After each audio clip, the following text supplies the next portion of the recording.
로 합독하겠습니다. 사환들아, 범사에 두려워함으로 주인들에게 순종하되 선하고 관용하는 자들에게만 아니라 또한 까다로운 자들에게도 그리하라. 부당하게 고난을 받아도 하나님을 생각함으로 슬픔을 참으면 이는 아름다우나 죄가 있어 매를 맞고 참으면 무슨 칭찬이 있으리요. 그러나 선을 행함으로 고난을 참으면 이는 하나님 앞에 아름다우니라. 이를 위하여 너희가 부르심을 받았으니 그리스도도 너희를 위하여 고난을 받으사 너희에게 본을 끼쳐 그 자체를 따라오게 하려 하셨느니라. 아멘. 예, 오늘 베드로전서 2장 18절 21절 말씀을 중심으로 하나님을 경외함으로 인내의 열매를 맺습니다. 이 제목을 함께 말씀을 나누겠습니다. 우리 25절까지 살펴봐야 되는데요. 주된 말씀이 21절까지이기 때문에 21절 말씀까지 함께 봉독하였습니다. 이 세상을 살아가는 사람들을 볼 때 누구나 어떠한 사람이건에 간에 절망을 느낄 때가 한 번쯤, 아니 그 이상 있을 겁니다. 낙심할 수밖에 없고 심지어는 이렇게 사는 것이 맞나 할 정도로 자신의 삶에 대한 의심을 가질 때도 굉장히 많이 있을 겁니다. 이 세상이라는 자체가 사탄 마귀가 다스리는 곳이기 때문에 이 세상이라는 삶의 자체는 우리에게 결국은 그런 낙심과 절망과 심지어는 내 삶이 이렇게 끝났으면 좋겠다 라고 말할 수밖에 없는 그러한 상황들이 우리에게 주어집니다. 많은 것을 줄 것 같고 많은 것을 이룰 수 있을 것처럼 이 세상은 우리를 미혹하지만 사탄은 계속 거짓의 아비이기 때문에 거짓을 말하고 속임수를 통해서 우리가 영원하신 하나님을 바라보지 못하고 이 세상을 향해서 나갈 수밖에 없도록, 그리고 결국은 이 세상을 향해서 나아갈 때 절망하고 낙심하고 끝내 삶에 대한 피폐함으로 끝날 수밖에 없도록 그렇게 만든 것이 사탄의 전략입니다. 그렇기 때문에 우리가 이 세상을 살아가는 데 있어서 실패할 때가 있고 공고한 날이 예고 없이 찾아와서 정말로 우리가 복음성가를 통해서 고백했던 찬양이죠. 새가 그물에 걸린 같이 우리 인생이 그렇게 사탄의 올무에 걸려서 아무리 호적대봤자 나올 수 없는, 오히려 더 그 사탄의 올무에 더 얽매여서 그것이 어느 순간은 삶인 것처럼 그렇게 인생을 허비해버리는 그러한 삶을 살아갈 때도 있습니다. 대부분의 사람들은 이런 환경과 상황 속에 있는 사람들을 위로하고 안쓰러워합니다. 안타까워합니다. 그리고 어떠한 인간의 좋은 언어들, 말을 통해서 위로하려고 하고 그들에게 권면을 하려고 합니다. 이런 인간이 갖고 있는 기본적인 공감 능력이라고 말합니다. 그러나 사람이 사람을 아무리 위로하고 그게 어떠한 권면을 할지라도 그 위로는 결코 그 사람을 마음을 다잡아줄 수 없습니다. 이때 우리가 알아야 할 영적인 진리가 있습니다. 절망할 수밖에 없는 환경과 상황을 만나고 실패하고 공고한 날이 우리에게 임했을 때, 그때 왜 하나님이 이런 환경과 상황을 우리에게 주셨는지 이 질문이 있어야 돼요. 왜 하나님이 이 시점에 지금 이러할 때 이러한 환경을, 이러한 상황을 내 인생 가운데, 우리 가정 가운데, 내 남편과 내 아내 가운데, 우리 자녀 가운데 허락하셨을까?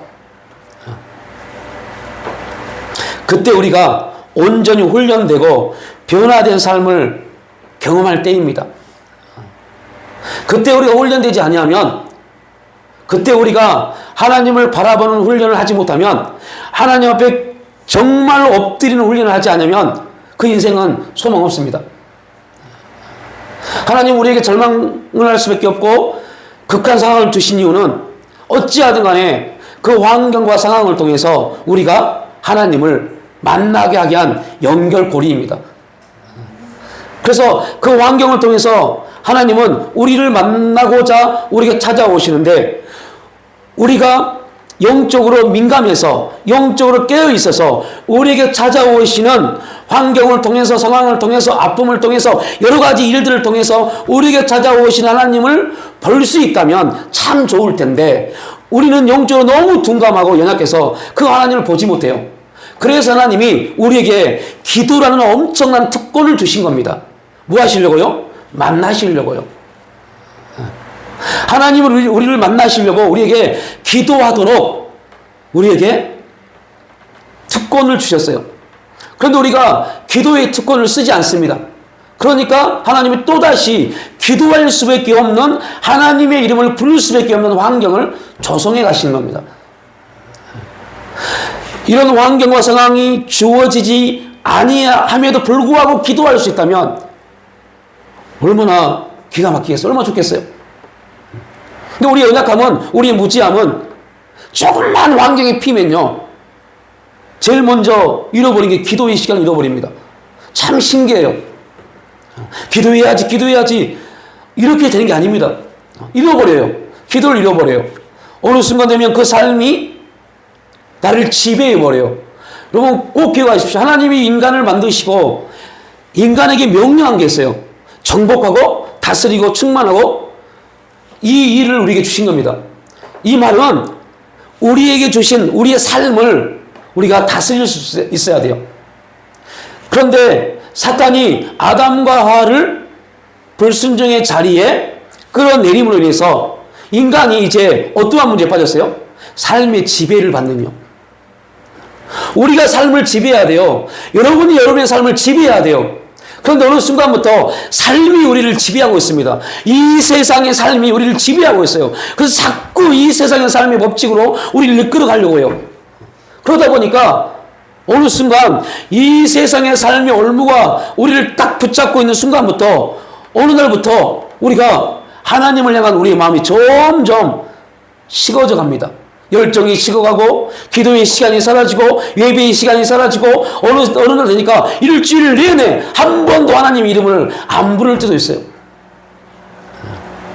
이런 심각한 문제에 빠져버립니다. 이게 죄인지 몰라요. 이게 심각한 삶의 문제인지 모릅니다. 왜요? 나는 이미 내 생각과 감정이 사단의 올무에 빠져있기 때문에.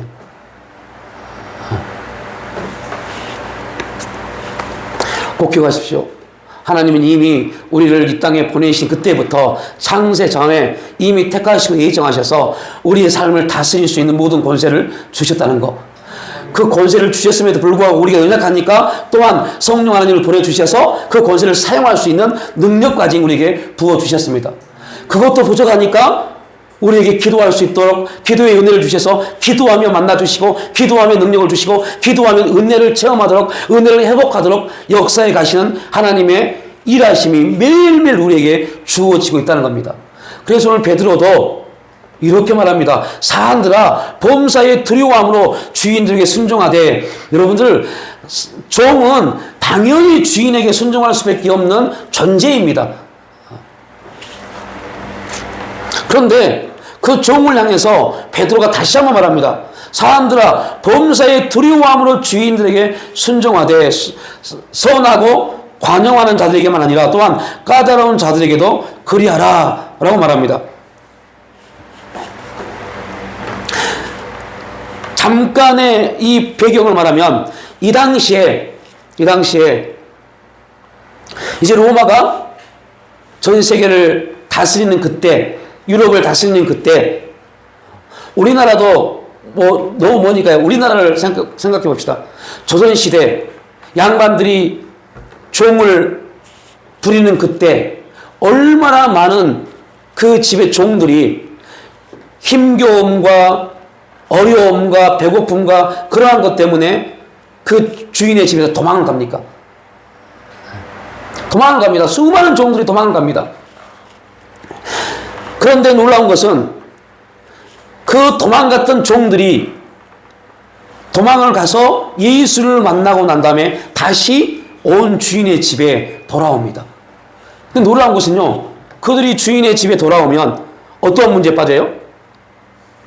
두 가지입니다. 하나는 죽임을 당하든지, 하나는 몸이 반신 불구가 되든지 둘 중에 하나입니다. 그럼에도 불구하고 종들이 예수를 만나고 은혜 받은 다음에 도망자의 신설을 잊지 않냐고 다시 주인의 집으로 돌아오기 시작합니다. 그리고 그 주인의 집에 돌아온 종들이 그 마을, 그 동네에서 복음을 증거하기 시작합니다. 그때 베드로가 그들을 향해서 오늘 또한 베드로 2장에서 이러한 복음의 메시지를 던져주고 있습니다. 여러분, 돌이켜보면 이 종들이 도망을 가서 예수를 만나고 다시 주인의 집에 돌아왔을 때 어떠한 생각을 했을까요? 여러분, 이걸 우리에게 적용시켜 보자니까요. 우리가 힘들고 어려울 때 하나님을 기도합니다. 기도의 제일 목적이 뭡니까? 이 힘들고 어려운 환경과 상황에서 우리를 벗어나게 해주세요라고 기도합니다. 그런데 하나님 응답은 어떻게 임합니까?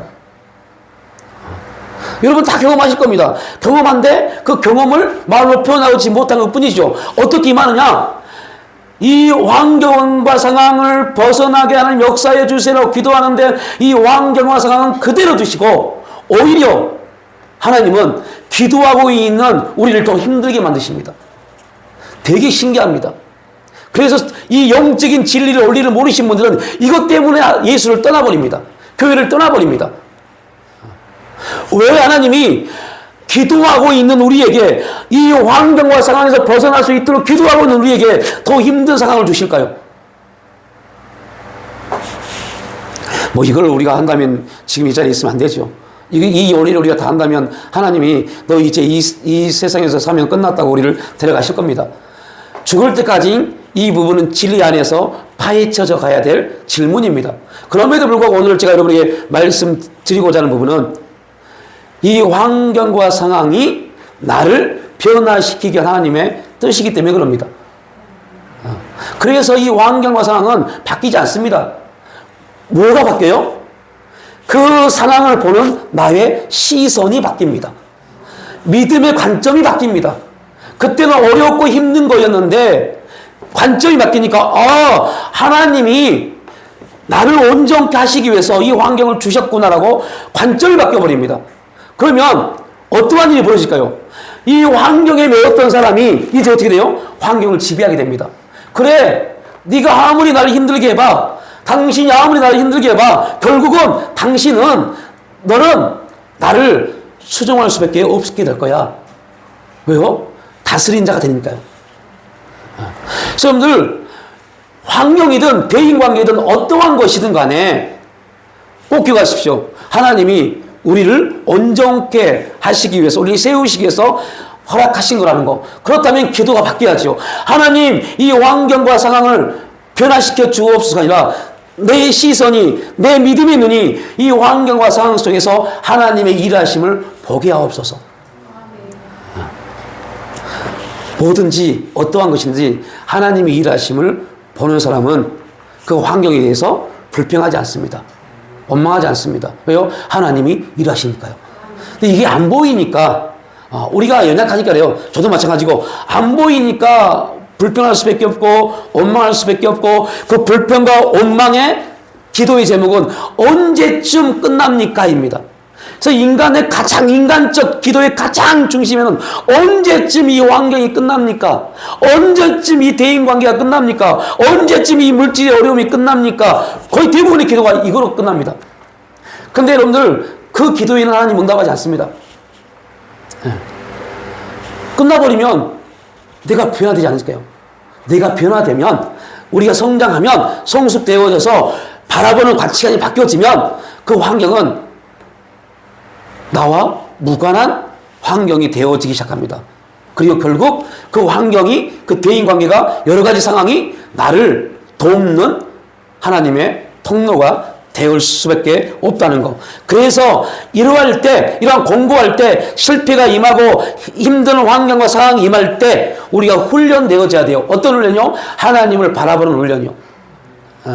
하나님을 바라보고 하나님 앞에 기도하는, 이것이 바로 변화되는 삶입니다.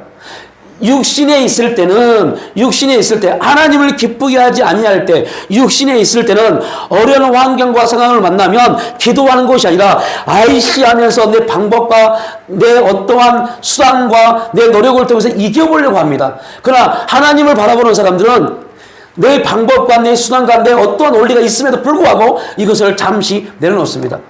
왜요? 하나님이 사용하시기 전까지는 다 육신입니다. 그러나 육신의 어떠한 배경도 어떠한 것도 하나님이 사용하시면 하나님의 도구가 됩니다. 이거 하나가 엄청난 차이가 됩니다. 그러니까 여러분들, 여러분의 노력으로 여러분의 열심으로 뭔가를 할 수 있어도 잠깐 내려놓으십시오. 언제까지요? 하나님이 그것을 사용하실 때까지요. 그래서 그것이 더 힘든 겁니다. 더 힘들어요. 설교를 준비할 때요, 제가 가지고 있는 지식적 내용을 가지고 얼마든지 설교를 작성할 수 있어요. 근데 그렇게 하지 않으려고 부단히 했습니다. 하나님이 저에게 주신 말씀이 무엇인지, 어떻게 감동하시는지를 먼저 말도 안 되는 문장이지만 다 씁니다. 그리고 그 문장들을 글이 되도록, 한 페이지에 글이 되도록 계속 써봅니다. 저희 아내는 저한테 그래요. 제가 지금 어깨가 너무 아파서 이 자판을 못 쳐요. 근데 좀 좋아지니까 계속 어제 자판을 쳤더니 그만 좀 치라고 그래요. 그만 좀 치라고. 너무 아프니까 치지 말라고. 근데 계속 쳐야 돼요. 그래야지 앞 단어와 뒷 단어, 앞 문장과 뒷 문장이 잘 연결되지 아니하는 것들을 계속 치고 계속 읽으면서 문장을 매끄럽게 만들어 갑니다. 이러한 노력이 필요합니다. 우리의 노력이 언제 필요하다고요? 하나님의 감동이 주어진 다음에요. 그 다음부터 우리의 노력이 필요합니다. 하나님이 감동 주신 것을 우리가 알아들을 수 있는 언어로 풀어야 되잖아요. 그것은 우리의 노력입니다. 그때까지는 잠잠히 하나님을 바라보는 거, 이것이 훈련입니다. 내가 할 수 있는데 하지 않는 게 얼마나 힘든 건지 아세요?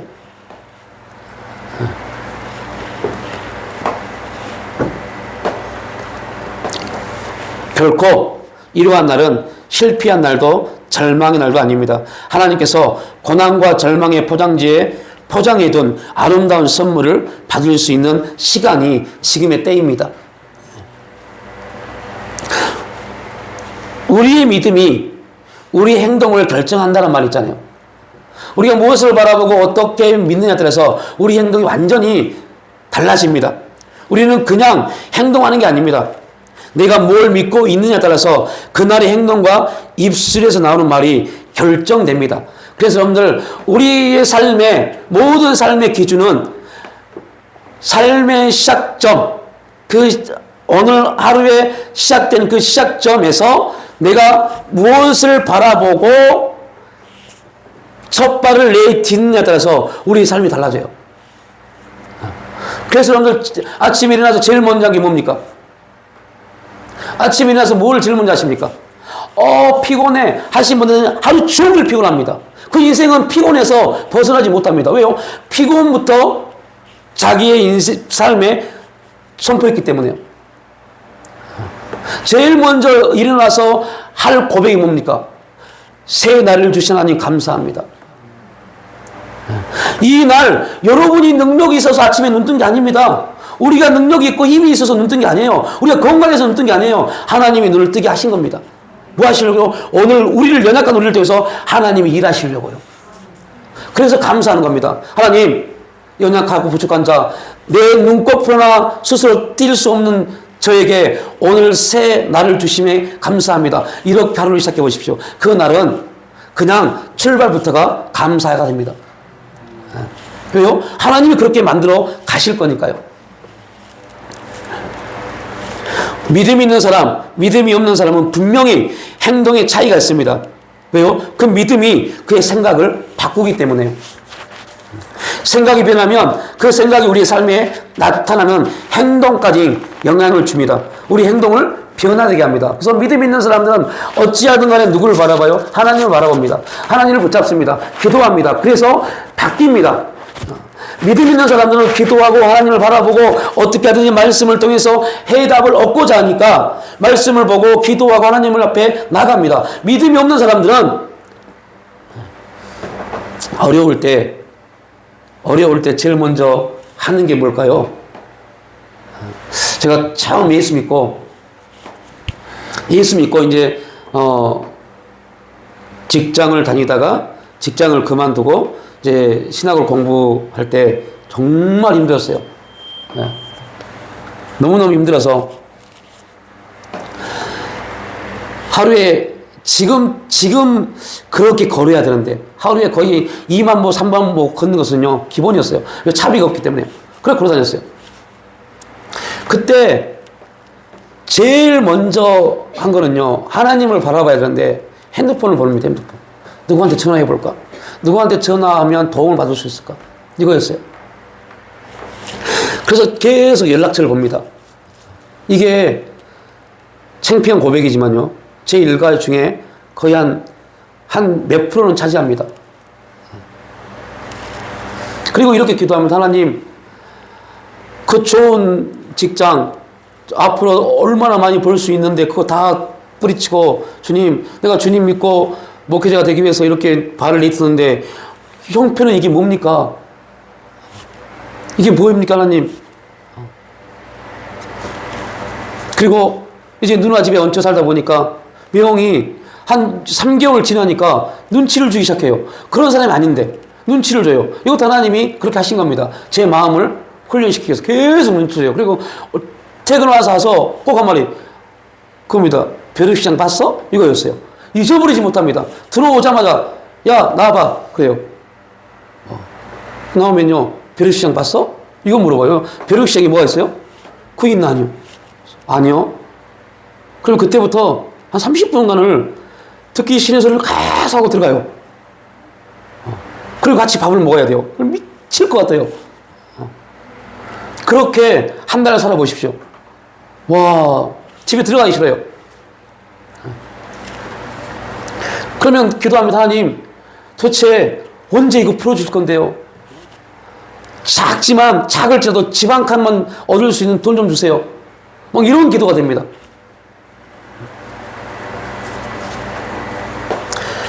지금은 이제 그와 재개발이 돼서 아파트가 들었지만요. 상대원 그 누나 집에 쭉 내려와서 건너편에 예전에는 그 회사가 동원참치였어요.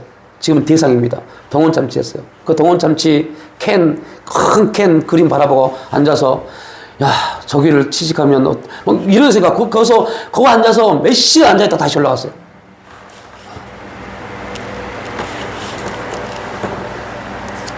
그런데 기가 막힌 것은 환경이 안 바뀌어요. 상황도 안 바뀌어요. 너무 더 힘들어져요. 매형이 그러다가 잠잠해지니까 이제 매형이 그렇게 할 때 제가 매형의 말을 안 되니까 매형이 이제 누나를 혼내기 시작하더라고요. 네 동생은 왜 이 모양이냐고. 그러니까 누나는 저에게 뭐라고 말은 못하고 계속 눈치만 봐요. 그게 들려요. 작은 방에 제가 있기 때문에 큰 방에서 매형이 누나에게 막 잔소리하는 게 들려요.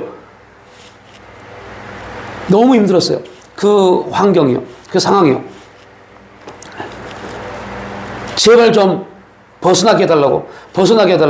그런데 꼬박 그곳에서 4년을 있게 하시더라고요. 4년을 있게 한 이유가 뭔지 아세요? 결국 제 입에서 이 고백을 하나님이 받으신 겁니다. 하나님, 너무 좋은 훈련장에서 훈련 잘 받았습니다. 이거 받게 하시려고요. 그리고 결혼했어요. 4년 훈련 딱 받고 결혼했어요.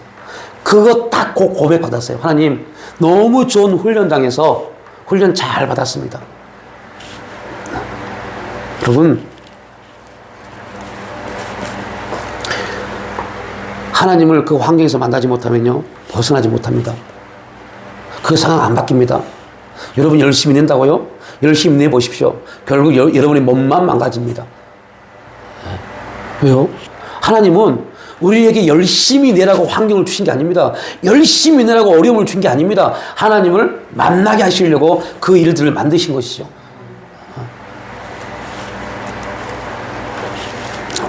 믿음은 우리의 삶 전체를 움직이게 하는 큰 힘이고 능력입니다. 믿음이 온전해지기 위해서 필요한 것이 뭐라고요? 인내입니다. 제가 이 앞주에 이런 말씀 드렸죠. 우리에게 주어진 환경 상황들, 모든 문제들, 육신의 관점으로 보면 우리를 힘들게 한 거지만 영적인 눈에서 보면 우리를 붙잡고 계시는 하나님의 손길입니다.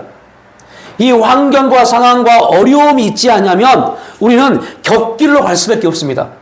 그래서 하나님이 어려운 환경들로 우리의 삶을 뭘 만들었어요?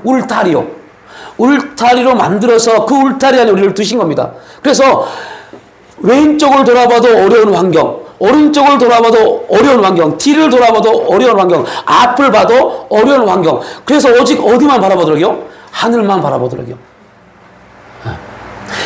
하나님은 우리에게 앞뒤 좌우를 보지 마. 위만 바라봐. 그러면 하나님의 지혜가 위로부터 우리에게 임하여서 그 지혜를 통해서 우리가 어떻게 살아야 될지에 대한 원리를 제공해 주십니다. 그래서 사방이 막혀도 하늘이 열리면 그 인생은 소망이 있습니다. 그러나 사방이 다 열려 있는데 하늘이 막히면요, 결국 그 인생은요, 공허하고 허무함으로 끝나버립니다. 그래서 봐야 돼요. 이 사람이 진짜 신앙인인가 아닌가는 어디서 결정된다고요? 그가 하늘을 바라보고 있는지 아닌지를 보면 알아요. 믿음은 오히려 하나님이 없는 것 같을 때, 하나님이 나를 버리신 것 같을 때, 내가 하나님의 저주를 받아 고난당하는 것 같은 그러한 인간의 가능성이 아무것도 없을 때 드러나는 게 믿음입니다.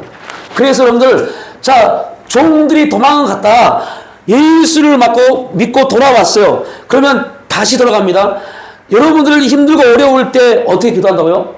해결해 주세요라고 기도하잖아요. 종들이 예수를 믿고 다시 돌아왔을 때 그들이 어떤 생각이 있을까요? 예수를 믿고 은혜 받고 주인 집에 돌아오면 주인이 나를 용서해 주겠지 이라고 생각합니다. 그런데 주인이 용서를 할까요, 안 할까요? 안 합니다. 이거 얼마나 큰 신앙의 모순이 있는가 보세요. 괴리감이 있는가 보세요. 주인이 용서를 하지 않습니다. 분명히 이들은 예수를 믿고 하나님이 모든 우주를 창조하셨고 모든 만물의 주인이고 심지어 그들의 주인의 주인이 하나님 되심을 예수를 믿고 알았어요. 그러면 그들이 예수를 믿고 자신들이 섬기던 주인의 집에 왔을 때 그의 주인 되신 하나님이 그들의 주인의 마음을 돌이켜서 그들에게, 그 종들에게 힘든 환경을 주면 돼한대요. 안 된다고 생각을 했습니다. 그런데 돌아와 보니 어떤 문제가 생겼어요? 주인들이 가만두지 않았어요. 우리의 인생과 너무 똑같지 않으세요? 예수를 믿고 열심히 뭔가를 하면 인생이 풀릴 줄 알았는데 안 풀리잖아요. 안 낫잖아요. 해결이 안 되잖아요. 예수 믿으면 하나님 만나면 다 해결됩니다라고 말했는데 예수 믿고 열심히 나와서 예배도 드려보고 기도도 해보고 열심히 뭔가를 했는데 문제 해결되지 않잖아요. 그때 어떻게 하실래요? 그 문제가 지금 베드로 전서의 1차 청중인 종들에게 딱 온 겁니다. 예수 믿고 돌아왔는데 주인이 그들을 가만히 두지 않습니다.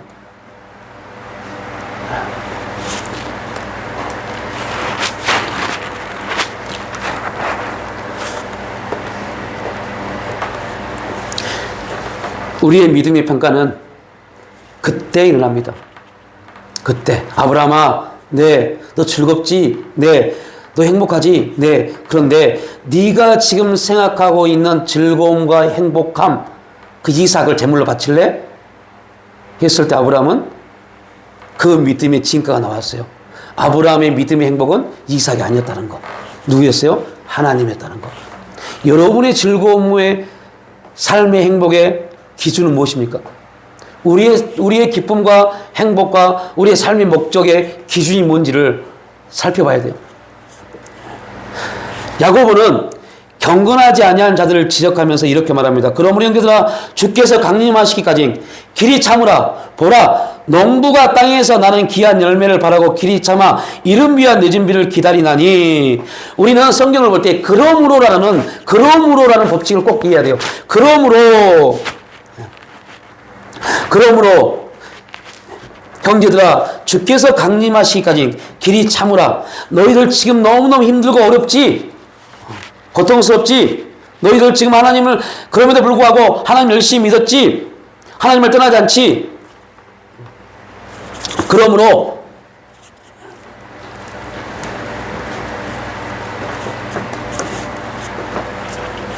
여러분 모든 고난을 당하는 자들에게, 힘든 환경 가운데 있는 사람들에게, 고통 가운데 있는 성도들에게, 여러 가지 물질 관계, 대인 관계, 여러 가지 상황 가운데 놓여 있는 지금 그리스도인들에게 야고보 말씀이 위로가 돼야 돼요. 그러므로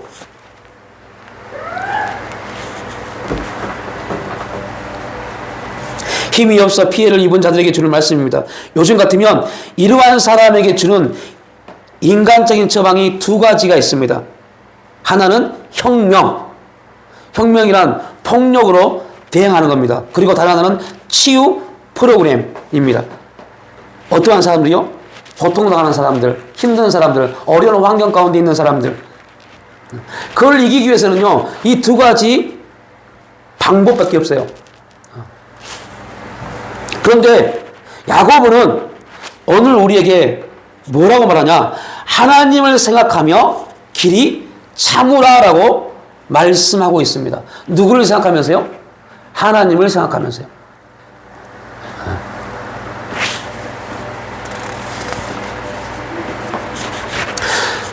굉장히 중요한 메시지입니다. 우리가 은혜를 잃어버린 가장 기본적인 원리가 뭐냐면 하나님을 생각하지 않아서 그래요. 고린도 교회가 엄청난 부흥이 있었고 놀라운 역사가 있었음에도 불구하고 그 안에 내분이 일어나서 교회가 깨지게 됐습니다. 이 소식을 바울이 듣습니다. 그리고 바울이 고린도 교회에 처방을 내립니다. 깨질 수밖에 없는 고린도 교회에 처방을 내리는데 그 처방이 뭐였어요? 하나님을 기억하라. 복음을 다시 생각나게 한다였어요. 복음이 생각나면, 복음이 회복되면 모든 게 회복됩니다. 왜요? 복음은 어떠한 치유 프로그램, 어떠한 프로그램을 뛰어넘어서 역사하는 힘이 있기 때문에요. 그래서 제일 중요한 거 복음을 회복해야 돼요. 여러분 일이 힘들어서 피곤한 게 아니라니까요. 그게 아니에요. 성경은 여호와를 경외하는 자들, 여호와를 앙망하는 자들에게 새 힘을 주어서 피곤한 자들이 피곤치 않게 하신다고 그랬어요. 그러면 지금 우리가 뭐에 대한 부족함입니까? 경외하며 하나님을 바라봄에 대한 부족함이 우리 육신의 피곤함으로 다가오는 겁니다. 육신의 아픔으로 다가오는 겁니다. 저 자신도 마찬가지고요. 바라보지 못하면, 하나님을 바라보지 못하면 하나님으로부터 새 힘을 얻지 못합니다. 하나님으로부터 새 힘을 얻지 못하면 우리 육신은 죄성이 있어서 자꾸 어디를 바라본다고요? 세상이요. 이 세상을 바라볼 수밖에 없어요. 그러나 이 세상은 꼭 기억하십시오. 얼마나 무섭냐면 이 세상은 아담과 하와에게 이렇게 말합니다. 네가 선악을 알게 하는 나무의 실과를 따먹으면 너희 눈이 밝아져서 하나님처럼 돼 라고 말했어요. 그런데 그들이 선악을 알게 한 나무의 실과를 따먹고 제일 먼저 나타난 현상이 뭡니까? 죄였어요. 부끄러움이요. 죄였어요. 죄. 계속 세상은 우리를 그렇게 속입니다. 첫사람 아담과 하와가 속임을 당해서 넘어졌던 것처럼 여자의 후손으로 태어난 모든 인간은 그 속임수에 다 넘어갈 수밖에 없어요. 그래서 우리가 세상이 아니라 하나님을 바라봐야 돼요. 하나님을 바라보면 하나님은 우리에게 이렇게 말합니다. 내가 하늘로부터 너에게 가장 필요한 은혜, 이름 위한 늦은 비를 네 인생 가운데, 너의 삶 가운데 내려줄게라고요.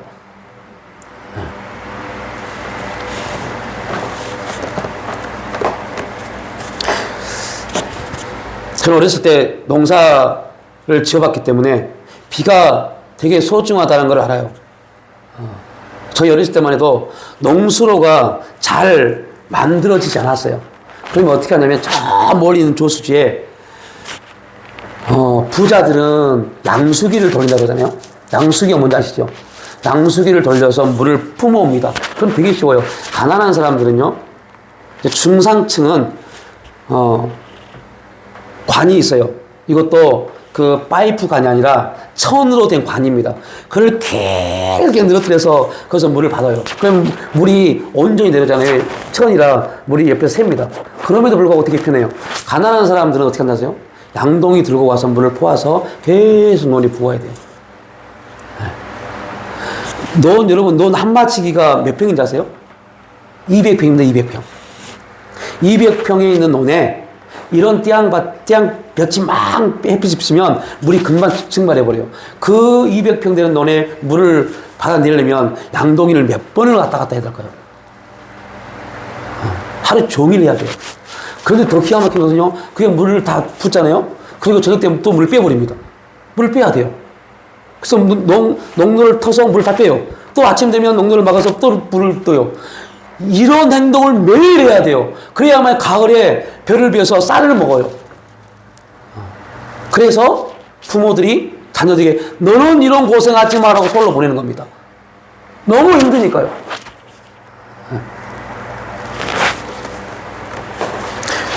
그래서 가난한 사람들은 항상 여름 되면 어디를 봐요? 하늘을 봐요. 비 좀 왔으면 좋겠다. 비 좀 와서 오늘 하루는 뭘 들고요? 양동이 들고 안 갔으면 좋겠다. 또 비가 많이 오면 논 옆에 웅덩이를 파놓습니다. 빗물을 받으려고요. 그러면 하루 이틀은 양동이를 안 들을 수 있어요. 그런 농사를 안 지어봐서 모르시죠? 오늘 제가 이 말씀을 드린 것은 야고보가 인내를 말하면서 그 농부를 끌어다 옵니다. 그래서 여러분들 성경을 읽을 때 농부 열매를 말할 때 그냥 농부가 그렇게 농사를 짓지 이렇게 생각하지 마십시오. 왜요? 이스라엘이 그런 땅이었어요. 하나님이 비를 내리지 않으면 농사를 질 수 없는 땅이었어요. 그래서 그들은 씨를 뿌려놓고 바로 어디를 봐야 돼요? 하늘을 봐야 돼요. 씨를 뿌려놓고 하늘에서 이른 비가 내리지 않으면 땅이 촉촉하게 되지 않기 때문에 촉촉하지 않는 땅은 씨가 뭘 하지 못해요? 움트지 못해요. 그래서 씨를 뿌려놓고 그들은 바로 하늘을 바라봅니다. 하나님, 비를 내려주세요. 씨를 뿌렸으니 이제 비를 내려주세요. 하나님 비를 내려주시면 싹이 나기 시작합니다. 그리고 싹이 나서 자랍니다. 꽃이 피고 열매가 맺을 때쯤 또 하늘을 바라봅니다. 왜요? 그 열매가 온전한 열매가 되려면 충분한 수분이 뿌리에 들어가야 돼요. 그래서 하나님이 늦은 비를 내려주십니다. 그러면 그 해는 풍년이 됩니다. 여러분 지금 씨를 뿌리셨습니까? 뿌리셨다면 하늘을 바라보고 계십니까?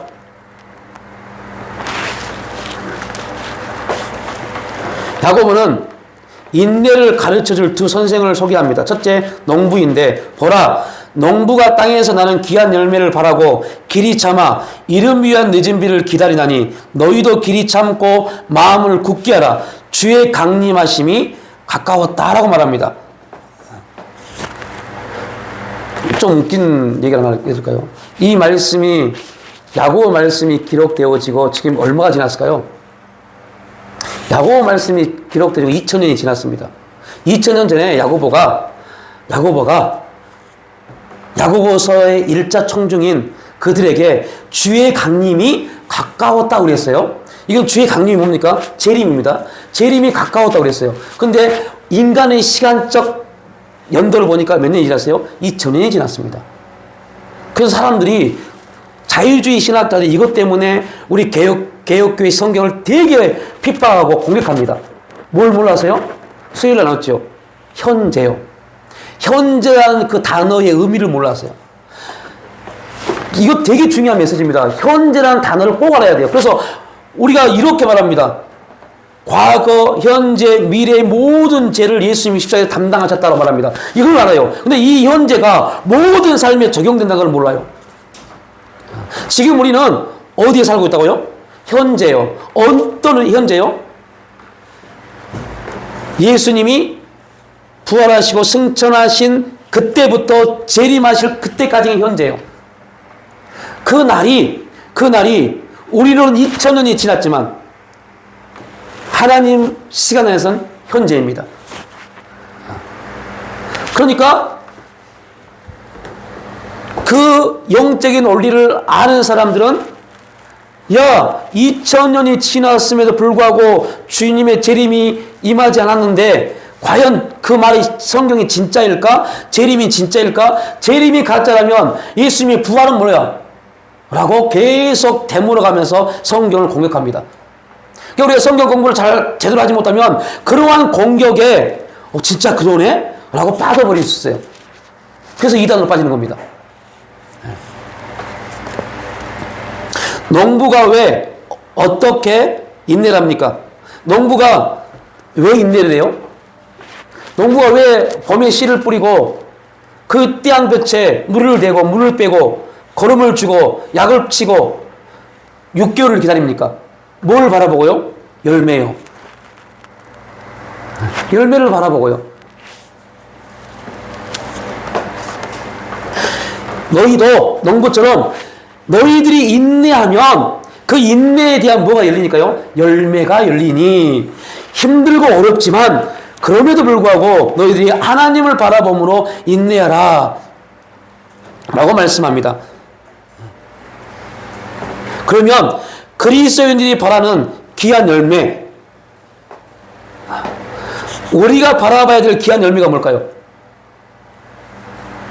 또 이것도 우리가 몰라서 뭐가 열매인지 모르므로 많은 교회들이 그동안 많은 분들이 이렇게 가르쳐 왔어요. 여러분들 윤리 도덕적으로 선한 삶을 사는 것을 그리스도인의 삶의 열매의 행동이라고 가르쳐 왔어요. 이게 얼마나 성경적이지 못한지를 알아야 돼요. 우리가 성경이 우리에게 말하는 열매는 주님입니다. 성경이 우리에게 원하는 열매가 뭐라고요? 주님입니다. 예수님입니다. 다른 어떠한 것이 아니라 예수님입니다. 왜 이제 수요일 날 질문했던 답을 오늘 드립니다. 왜 무화과 나뭇잎이 저주를 받았습니까? 열매가 열릴 때 아닌데. 왜 열매가 열리지 않을 때 예수님이 열매를 구하고 저주를 했습니까? 이거는 오늘 저와 여러분에도 진짜 무서운 메시지가 될 수 있어요. 그 무화과 나무는 누구를 상징한다고요? 바리새인들이요. 바리새인을 상징합니다. 바리새인들은 누구입니까? 종교인이요. 하나님을 믿는다고 하는 사람들이요. 하나님을 믿는다고 하는 사람들, 그들에게 예수님이 가셔서 질문한 겁니다. 너희에게 복음이 있느냐를 질문한 겁니다. 열매를 있느냐, 말은 복음이 있느냐야. 복음은 곧 누굽니까? 예수님입니다. 복음이 있느냐를 물어본 겁니다. 그런데 무화과 나무는 어떻다고요? 입이 무성하면, 입이 이렇게 무성하고 크면 그 입에서 뭐가 나와요? 열매가 나옵니다. 열매가 꽃이니까요. 근데 이 열매를 맺어야 될 입이 열매를 맺지 못했어요. 열매가 없는 그 신앙은 저주를 받습니다. 그게 유대 바리새인 종교입니다. 여러분들, 지금 우리가 예수를 믿는다고 신앙인이라고 성도라고 인칭을 받는 우리가 우리 안에 누가 없으면요? 여러분 안에 누가 없으면요? 여러분 입으로 선포하셔야 돼요. 누가 없으면요? 예수님이 없으면 저주를 받습니다.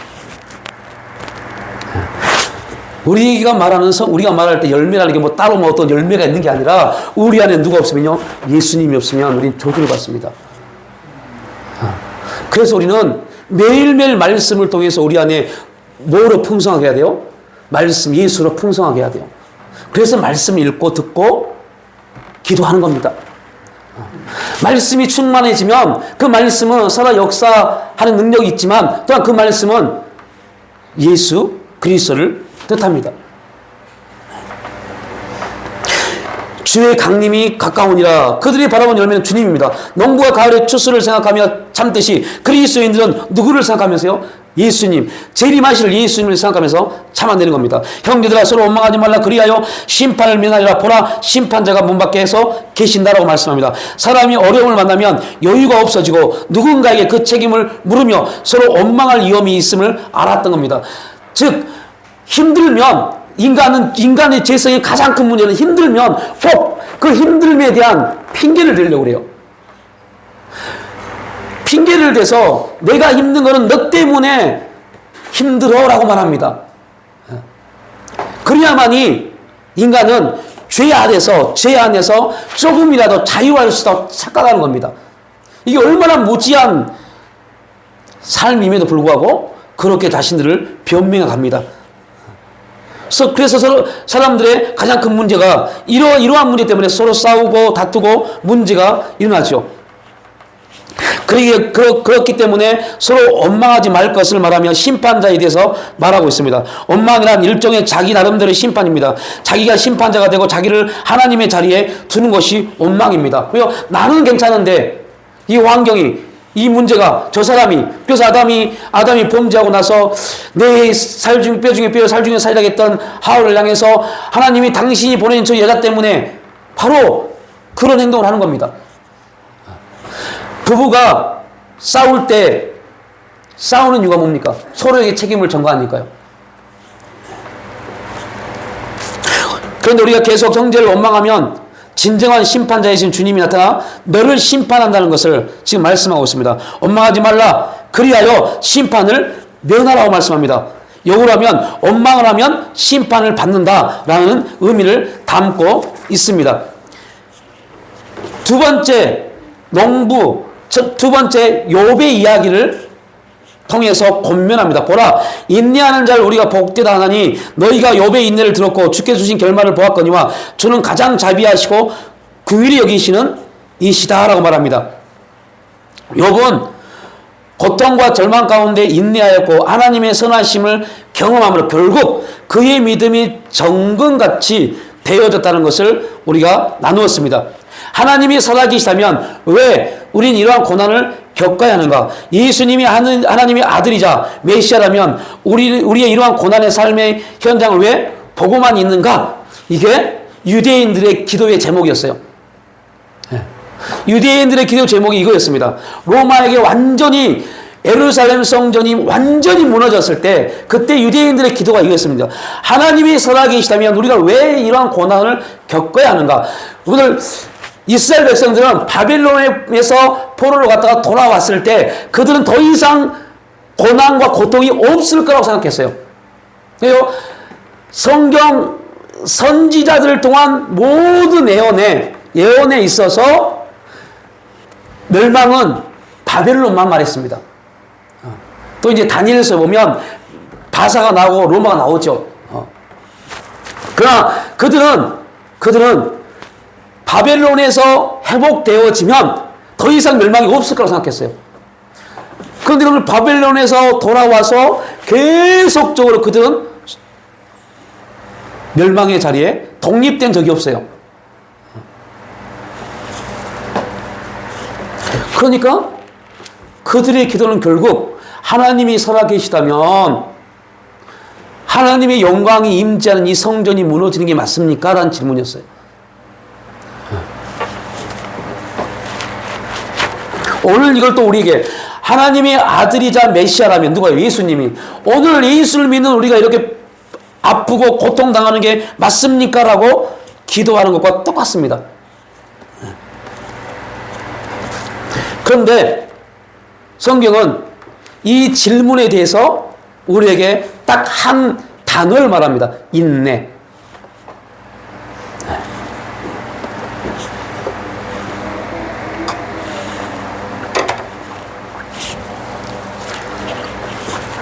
네.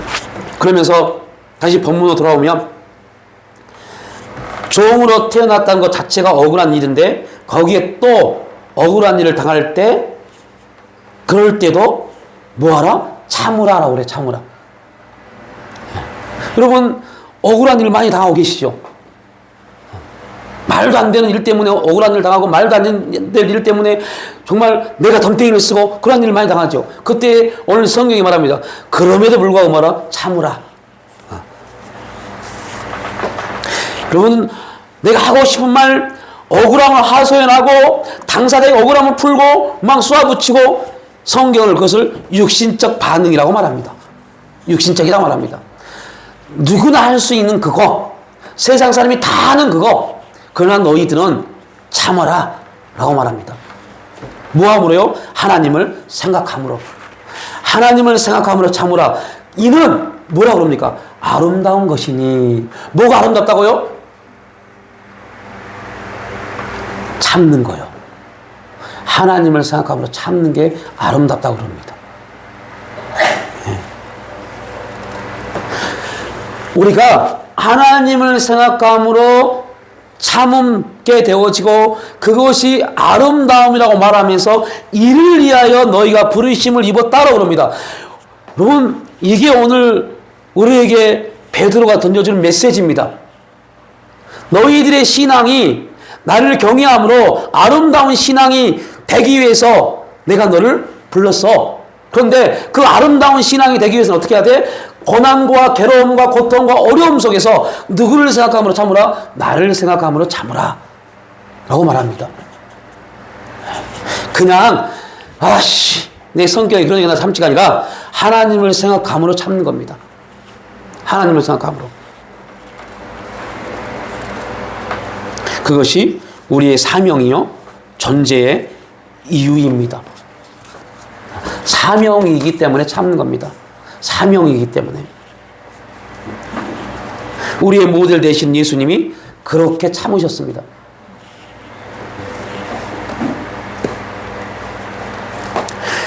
우리가 해야 될 일, 우리가 해야 될 일이 뭡니까? 십자가에 죽을 일이요. 그 일을 우리가 하지 않고 하나님께서 당신의 아들을 보내서 친히 하셨습니다. 베드로가 다시 말합니다. 두려움으로 하나님을 생각함으로 예수님을 생각함으로 하나님의 심판을 생각함으로 결국은 두려움으로가 뭡니까? 경외하는 거예요. 하나님을 경외함으로 하나님을 생각함으로 예수님을 생각함으로 이제 하나님의 심판이 임할 걸 생각함으로 마치 농부가 가을의 추수를 생각하듯 그리고 하나님으로부터 받은 욥의 결말을 생각해야 합니다. 하나님을 생각하고 하나님의 공의를 생각해야 그 환경을 이길 수 있습니다. 하나님을 생각해야 됩니다. 하나님의 공의는 반드시 이루어집니다. 반드시 나타납니다. 어디에서요? 여러분, 저와 여러분의 삶의 현장에서요.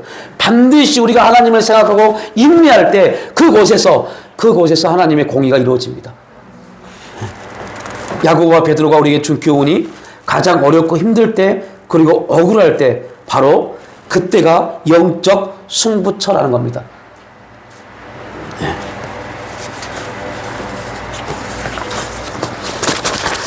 말씀을 결론을 짓겠습니다. 축구 선수 이재성이라는 선수가 있어요. 그 선수가 독일에 있는 한인 베들릭 교회에서 이러한 간증을 했습니다.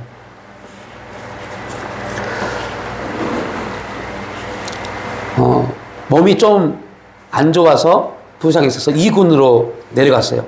2군으로 내려가서 거기서 경기를 뛰는데 몸이 이제 회복이 돼서 1군으로 올라갈 수 있는데 올라갈 찰나에 감독이 바뀌었습니다. 감독이 바뀌어서 그 새로운 감독이 이재성을 안 불러요. 그래서 막 이제 안 부르고 있고 그때 친구, 절친인 손흥민 선수는 영국에서 최고의 주가를 올리고 있을 때 그때였습니다. 그때 너무 힘들고 고통스럽고 그때 이재성 형제가 교회를 갑니다. 왜? 시간이 많으니까. 교회를 갑니다. 교회 가서 무릎 꿇고 기도하는데 거기서 처음으로 하나님을 인격적으로 만났다고 그래요. 무릎 꿇고 기도하는데 하나님이 이재성 형제에게 이렇게 말합니다. 두려워하지 말라. 내가 너와 함께하니 내가 너와 함께한다는 그 자체로만 감사해라. 그리고 거의 이제 그 이재성 형제의 고백입니다. 몇 시간이 지난지 모른다. 몇 시간이 지난지 모르고 계속 눈물만 흘렀대요. 하나님 이 은혜를 주셨는데 내가 모르고 너무 원망하고 불평했습니다. 그리고 교회에서 나와서 훈련하려고 운동장에 가는데 1군에서 콜 오는 겁니다. 1군에서 감독이 부른 겁니다. 그런데 1군에 올라갔는데 바로 이틀 후에 경기가 있는데 자기를 안 쓰더래요. 그래서 계속 자리에 앉아서 기도했답니다. 하나님, 제가 선발로 들어가지 못한 것에 대해서 원망했는데, 제가 그렇게 울면서 주님을 만나고 울면서 기도했던 거, 그 은혜를 잃어버리고 제가 또 원망했습니다. 하나님 용서해달라고. 후반전에 10분 남겨놓고 들어갔어요. 다 질 뻔한 경기를 들어가자마자 골을 넣었습니다. 그리고 거기서 무릎 꿇고 기도했어요. 그게 독일 언론에 대해서 특별했어요. 독일 축구사에 처음이답니다. 축구장에서 무릎 꿇고 기도하는 선수가요. 얼마나 많은 기독교인들이 그 독일 프로 축구팀에 있습니까? 근데 유일하게 무릎 꿇고 기도하는 선수는 처음이었답니다. 하나님의 은혜를 통해서 내가 지금 어떠한 존재라는 걸 깨닫게 되면 제일 먼저 나오는 행동이 하나님께 영광을 올려드리는 겁니다. 우리에게 힘듦을 주신 이유가 바로 그겁니다. 어려움을 주신 이유가 그겁니다. 결국은 하나님의 일하심을 보게 하시고 그리고 우리가 하나님께 그 일하심에 대한 모든 영광을 올려드릴 수 있는 존재. 내 노력과 내 열심이 아닌 하나님이 하셨음을 인정하는 그러한 사람으로 우리를 만들기 위한 목적입니다. 그러한 간증이 우리 삶 가운데 넘쳐날 수 있기를 축복합니다. 아버지 하나님, 오늘 베드로전서를 통하여서 하나님 우리가 어떠한 신앙의 자세를 가져야 될지 어떠한 신앙의 모습으로 주 앞에 나가야 될지를 나누었습니다. 하나님을 경외함으로 힘들고 어려운 환경과 상황 속에서도 인내함은 그 믿음의 거룩한 열매가 우리 가운데 열릴 수 있도록 성령님 연약한 저희들을 붙잡아 주시고 인도하여 주시옵소서. 감사 축복가 올 때 예수님의 이름으로 기도 올려옵나이다.